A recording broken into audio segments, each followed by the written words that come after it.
আমাদের এখানে 172 company paramilitary জন্য ছিল, যার মধ্যে 15 কোম্পানি পোস্টপোল রয়ে যাচ্ছে, বাদ বাকি কোম্পানি ডিডাকশন হয়ে যাচ্ছে। আজকে আর কালকের মধ্যে ওই কোম্পানিগুলো রওনা হয়ে স্যার যাবে। স্ট্রং রুমে কতজন থাকছে স্যার?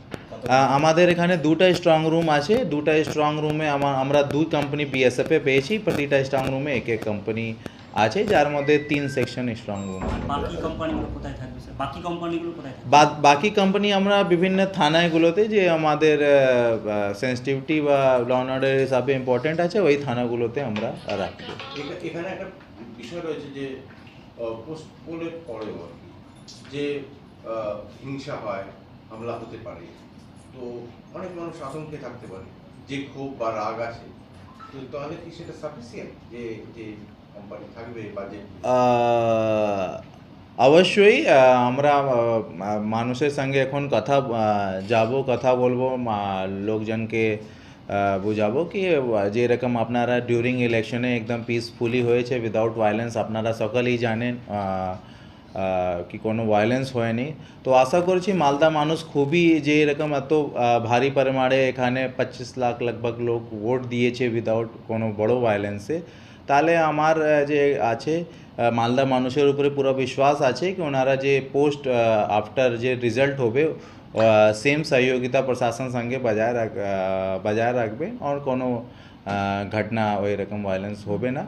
তার জন্য আমরা মালদা মানুষের সঙ্গে সঙ্গে আমাদের যে প্যারামিলিটারি ফোর্স আছে ওটা তো আমাদের অ্যাভেলেবল আছেই। আমরা আশ্বস্ত আছি কি আমরা বড় কিছু ভায়োলেন্স হতে দেব না। স্যার, কাউন্টিংয়ের দিন পুলিশ কোথায় থাকবে? কাউন্টিং দিন যে কাউন্টিং দিন যে অ্যারেঞ্জমেন্ট হয় ও 3 টায়ার অ্যারেঞ্জমেন্ট হয়, যার মধ্যে সবসে ইনার পেরিফেরিতে প্যারামিলিটারি থাকে, সেকেন্ড যে পেরিফেরি থাকে ওটা স্টেট আর্মড পুলিশ থাকে, আর বাইরে আমরা যে ডিস্ট্রিক্ট পুলিশ আছে ওটা থাকবে। এটা তো কাউন্টিং সেন্টার অ্যারেঞ্জমেন্ট। তার বাইরে গোটা মালদাতে আমাদের যে থানাগুলো আছে ওনাদের যে সিকিউরিটি অ্যারেঞ্জমেন্ট আছে ওটা থাকবে। আর যে আমরা 15টা কোম্পানি পেয়েছি, আমরা ইম্পর্টেন্ট জায়গা রাখবো। কোন কোন থানা খুব ইম্পর্টেন্ট আছে? আমাদের জন্য সবই থানা ইম্পর্টেন্ট আছে। আমরা স্ট্র্যাটেজিক্যালি ডিসাইড করে কী রকম আমরা খবর পাচ্ছি ওই হিসাবে অ্যারেঞ্জমেন্ট রাখবো। মহিলা জওয়ানরা কি থাকবে? না, আমাদের দুটা মহিলা ব্যাটালিয়ন এসেছে, ওনারা ডিন্ডাকশন হয়ে চলে যাবে। তার মানে এই 15 কোম্পানি যে থাকছে তার মধ্যে কোনো মহিলা জওয়ান বা মহিলা ব্যাটালিয়ন নেই?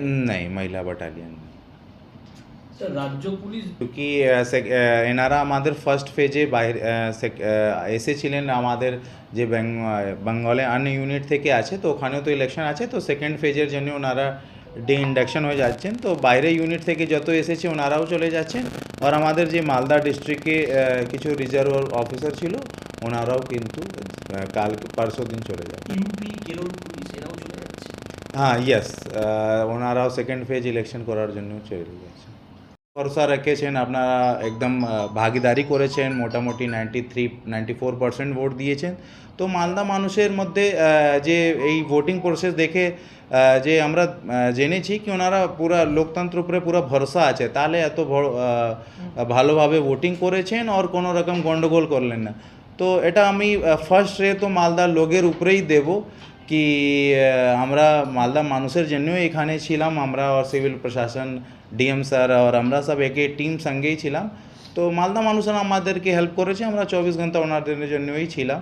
তো first is goes to them, and then our DM sir কি ওনার পুরো টিমটা খুব ভালোভাবে আমাদের সঙ্গে কোঅর্ডিনেট করেছে। আমরা সব একই পেজে ছিলাম, আমরা যাতে সব প্রসেসটা সুচারু চলে।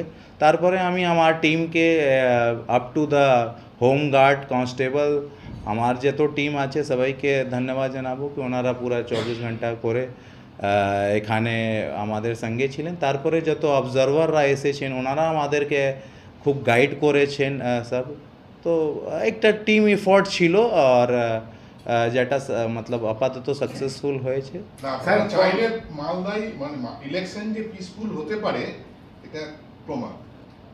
ইলেকশন কমিশন যদি মনে করে যে আমি পিসফুল ইলেকশন করাবো, দেখুন এটা সবার হেল্পই লাগে, অ্যাজ এ টিম এফোর্ট আছে, এটা সবার হেল্প নিয়েই হয়।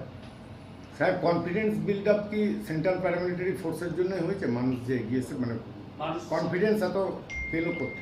অবশ্যই মানুষ যত আমরা এত কনফিডেন্স হয়েছে, সিনিয়র অফিসাররা লোকের সঙ্গে গিয়ে মিট করেছে, মানুষের মধ্যে একটা যে কনফিউশন ছিল ওটা আমরা মোস্ট প্রবাবলি দূর করাতে পেরেছি। ওনাদের যে শঙ্কা ছিল, ওনাদের টেনশন ছিল, তারপরে ওনাদের মধ্যে একটা কনফিডেন্স এসেছে কি কোনো রকম ভায়োলেন্স হচ্ছে না, তাহলে বেশি গিয়ে ভোট দেবে।